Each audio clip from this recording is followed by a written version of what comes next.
Masih ingat dengan Gugun dan Fauzan yang pertama kali menemukan perkutut besar dan legendaris milik Ulil? Setelah kepergiannya selama 1 tahun dari kampung, banyak yang bertanya-tanya apa pekerjaan si Ulil ini. Tapi yang paling tahu yang sebenarnya adalah Gugun dan Fauzan. Mereka juga tidak menyangka Ulil bisa menjadi kaya raya gara-gara itu. Sekarang Gugun dan Fauzan ingin sekali meniru nasib Ulil. Diam-diam Gugun sudah mengantongi sebuah nama yang menurut temannya sangat bisa dipercaya. Namanya Pak Broto, tinggal di desa Kaligarang, sebuah desa yang bisa ditempuh dengan motor selama 2 jam dari desa di mana Gugun dan Fauzan tinggal. Konon katanya Pak Broto ini bisa merubah burung emprit milik Gugun menjadi perkutut yang aduhai. Maka berangkatlah Gugun dan Fauzan pada hari Minggu, naik motor berdua. Berangkat pagi sekitar jam 8 melewati jalan yang di kanan kirinya dipenuhi pohon-pohon besar, kemudian sampai di daerah persawahan yang indah. Gugun dan Fauzan sampai di perempatan dan mereka harus belok kanan, kemudian menempuh perjalanan selama 15 menit untuk sampai ke rumah Pak Broto, si ahli pijat spesial.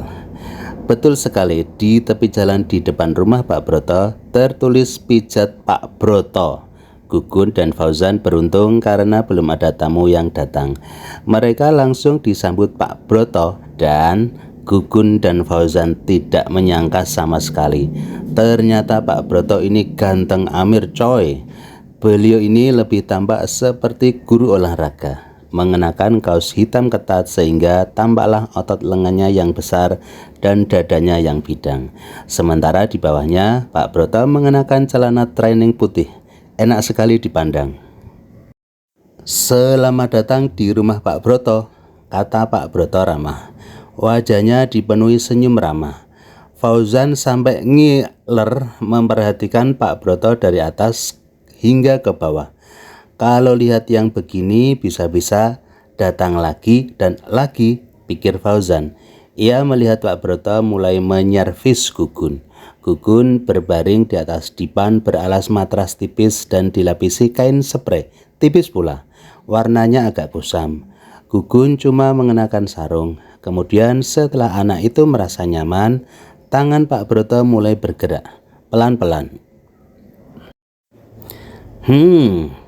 Emprit, katanya bergumam.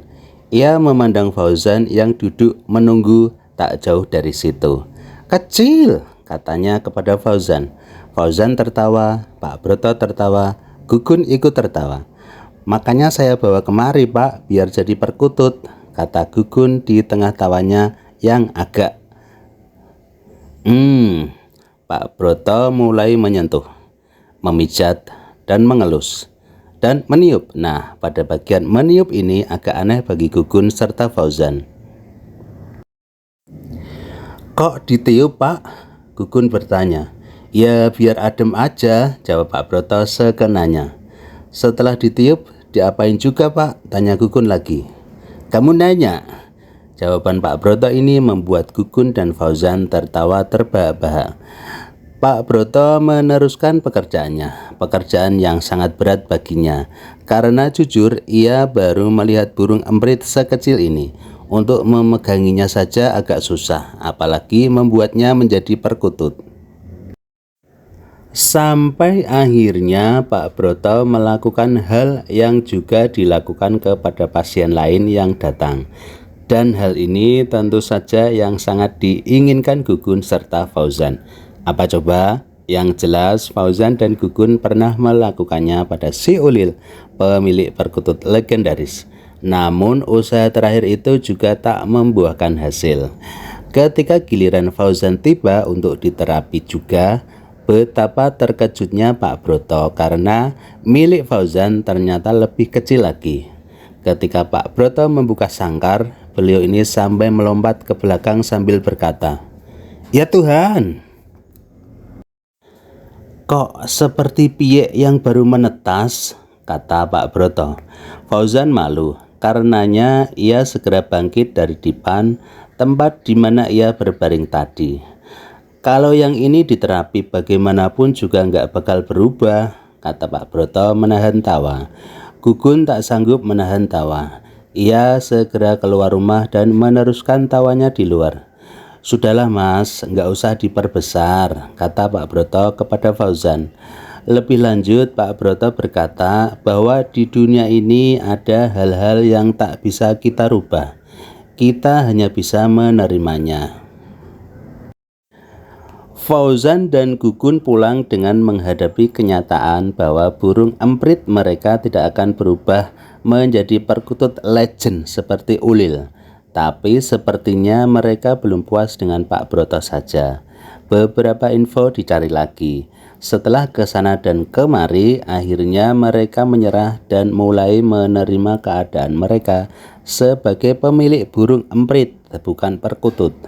Lagi pula Pak Broto berlebihan menurut Gugun dan Fauzan. Setelah mereka saling memeriksa milik masing-masing, ternyata tidak sekecil yang Pak Broto katakan. Bisa jadi memang Pak Broto seorang tukang pijat abal-abal. Suatu malam yang dingin disertai angin sepoi-sepoi, Gugun dan Fauzan bertemu lagi di tepi sungai, namun bukan untuk membahas tentang menambah ukuran burung emprit, tapi malah membahas Pak Broto. Mula-mula Gugun yang tidak terima kalau miliknya disebut super mini, padahal menurutnya biasa-biasa saja, seperti layaknya ukuran orang Indonesia. Kemudian juga Fauzan mulai tersulut karena Pak Broto bahkan mengatakan miliknya mirip anak emprit yang baru lahir alias piye. Rencana mereka yaitu mendatangi rumah Pak Broto yang lumayan jauh itu, kemudian memberi pelajaran berharga yang akan dikenang seumur hidup oleh Mr. Broto. Berangkat dari rumah jam 9 malam, sehingga sampai di sana sudah sepi, tak ada lagi tamu yang datang. Dan benar saja seperti yang sudah direncanakan Gugun dan Fauzan, sampai di sana hampir pukul 12 malam. Rumah Pak Broto lengang dengan penerangan yang redup di depan rumah. Pintunya tertutup rapat. Begitu mereka turun dari motor, tiba-tiba pintu terbuka dan Pak Broto muncul dengan senyumnya yang agak dipaksakan. Sebegitu pentingkah hingga larut malam menempuh perjalanan jauh untuk ke sini? Pak Broto bertanya. Iya Pak, penting, jawab Gugun, dan Fauzan di belakang mengiyakan. Mereka masuk tanpa dipersilakan. Kemarin kan habis dipijat Mas Ganteng, kata Pak Broto masih dengan tersenyum. Manis sekali. Bukan Pak, sebenarnya kita masih tersinggung dengan kalimat Pak Broto, kata Fauzan. Kalimat yang mana? Bapak bilang milik kita terlalu kecil, seperti anak burung emprit yang baru lahir, jawab Fauzan lagi. Seketika tawa Pak Broto pecah. Ia tertawa keras sampai menutupi mulutnya dengan tangannya sendiri. Setelah selesai tertawa, Pak Broto mendekati Fauzan dan Gugun dengan muka serius. Okelah, saya minta maaf ya, kata Pak Broto sambil memeluk Fauzan dan Gugun secara bergantian. Tapi apa cuma untuk itu tujuan kalian ke sini? Pak Broto bertanya, lalu kembali ke tempat duduknya di hadapan Gugun dan Fauzan. Mendengar pertanyaan itu, Gugun dan Fauzan terdiam, kemudian saling berpandangan. Iya, terus ngapain sekarang? Tadi ketika masih berada di rumah, Gugun bertekad akan memberikan pelajaran kepada Pak Broto. Namun begitu melihat orangnya yang selalu tersenyum, Gugun tak sanggup melanjutkan niatnya yang sudah direncanakan dari rumah itu. Apalagi mereka sudah mendapatkan pelukan hangat. Sekarang bagaimana? Begitulah pertanyaan yang tersirat di mata Gugun dan Fauzan. Pak Broto seolah mengerti apa yang dipikirkan dua pemuda di depannya itu. Ia lalu berdiri dan berkata, sudah, tidak usah dipikirkan. Malam ini kalian bubuk di sini. Gugun dan Fauzan saling memandang dan saling tersenyum. Pucuk dicinta, ndok asen tiba. Malam ini mereka tidak jadi membuat keributan di rumah Pak Broto, tapi malah mendapat kesempatan menghabiskan waktu bersama Pak Broto semalaman. Malam itu adalah malam yang tak akan terlupakan oleh Gugun dan Fauzan. Bertiga mereka jagong di depan rumah, ditemani kopi buatan Pak Broto sendiri yang nikmatnya minta ampun. Pak Broto ternyata hidup sendiri, tanpa istri dan anak. Ia lalu menceritakan masa lalunya ketika masih seumuran Gugun dan Fauzan, ketika masih kebingungan mencari jati diri. Pada usia 20 tahun, Broto mencoba menuruti keinginan orang tuanya dengan menikahi gadis tetangga desa yang berusia tak beda jauh dengan dirinya. Tidak ada perasaan apapun Pak Broto dengan gadis ini, tapi ia mau melakukannya karena ia percaya dengan nasihat orang tuanya. Jika anak gadis dan seorang pemuda dikumpulkan di dalam satu ruangan, pasti akan menghasilkan seorang keturunan. Tapi nasihat itu ternyata tidak berlaku bagi Broto. 2 bulan setelah kebersamaan dengan istrinya, Broto bahkan tak tahu harus melakukan apa. Akhirnya setelah genap 10 bulan, sang istri memutuskan untuk berpisah. Itulah awal Broto menyadari bahwa ia berbeda dengan pemuda-pemuda lainnya. Namun orang tua Broto belum puas dengan kegagalan pertama anaknya.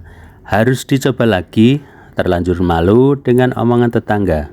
1 tahun kemudian, jodoh yang kedua untuk Broto sudah ditemukan. Namanya Nurjanah, gadis yang polos dari kota Demak. Broto muda nurut saja. Ia menikah dengan Nurjanah. Belajar dari kegagalan rumah tangganya yang pertama, Broto mengajak istrinya mandiri, cari kontrakan sederhana, mencoba hidup berdua saja tanpa campur tangan orang tua. Meskipun kadang-kadang orang tua Broto masih datang untuk memastikan anaknya baik-baik saja. Broto berusaha menjadi lelaki, menjadi suami yang baik. Di malam-malam yang dingin, Broto mencoba memberi kehangatan untuk istrinya. Namun lagi-lagi ia tak merasakan apa-apa. Ia tak bisa melakukannya. Bulan berlalu dan 1 tahun sudah Broto mencoba, dan akhirnya ia menyadari bahwa ia tak mungkin bisa membahagiakan Nurjanah. Broto tak ingin melihat Nurjanah menderita lebih lama lagi. Malam itu Broto dan Nurjanah duduk berhadapan di ruang tamu yang diterangi cahaya redup. Seperti biasa, wajah Nurjanah menampilkan wajah yang tak bahagia, wajah yang lelah. Broto sadar itu, maka ia ingin segera mengakhirinya. Broto ingin Nurjanah bahagia bersama lelaki lain, lelaki yang benar-benar lelaki, yang bisa mencintai perempuan. Nurjanah hanya mengangguk dan menangis. Mereka berpelukan untuk terakhir kalinya. Sejak itu saya memutuskan untuk hidup sendiri, kata Pak Broto kepada Fauzan dan Gugun. Lebih enak menjadi diri sendiri daripada pura-pura menjadi orang lain. Menjadi orang lain itu melelahkan. Pak Broto memandangi 2 pemuda di hadapannya itu sambil tersenyum. Gugun mengangguk-angguk. Fauzan menarik nafas lega. Betul, berpura-pura menjadi orang lain itu melelahkan. Pagi itu Gugun dan Fauzan meninggalkan rumah Pak Broto dengan perasaan lega. Mereka sudah tak terlalu peduli dengan burung empret mereka. Bagi yang punya perkutut yang besar dan lehernya panjang, disyukuri ya, karena tidak semua orang memilikinya. Oke.